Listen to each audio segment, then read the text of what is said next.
ibe luchulumanco ngethuba aba bahlali bakutsolo besamkela iziqinisekiso zabo zomhlaba owohluthwa ngurhulumente wengcinezelo emva kweminyaka befake amabango.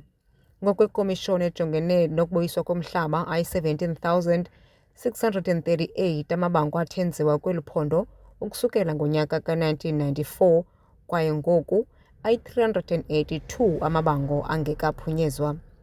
Amabango aseqelana kunye neqolombana enziwe ngonyaka ka-1998 umphathiswa uMzwanele Nyontso uthi mkhulu umsebenzi esele bewenzile.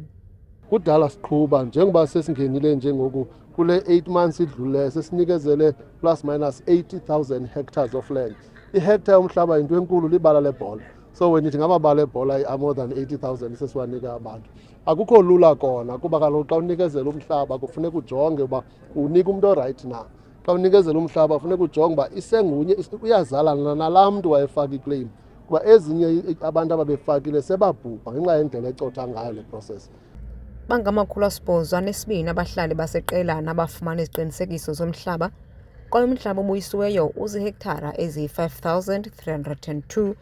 uKhanyisile Nzungu waseqelana uthi nangona nje bechulumancile linyathelo likarhulumente lokubuyisa umhlaba awukabuyi wonke. Ubuyiselwanga wonke umhlaba waseqelana. Umhlaba waseqelana uyi-10,049. Sibuyiselwa umhlaba oyi-5,000. Kwabizwa nje abantu ababonwayo uba uphi umhlaba waseqelana. Bavele bona bakhomba lo mhlaba kutyalwe kuwo only une-plantation yamahlathi. Washiyeka umhlaba waseqelana opha ngaphezulu ungaklenywanga. Kodwa xa sazi ukhomba ne-department yaye yaphuma yenza le 10,049 data. Eqolombana ngama-200 abantu abaxhamlileyo kwiihektara zomhlaba eziyi-916 kwakunye nesixamali esiyi-38 miliyoni randi. Omnye wabo bafumene umhlaba unovuyisile Cambalele uthi baza kutsho bakwazi ukulima. Soneliseka kubuyekezwa kwethu ngurhulumente. Into esiyifunayo ke ngoku urhulumente sifuna asinike inkxaso sizokwazi okokuba silime sishele abantwana bethu ilifa.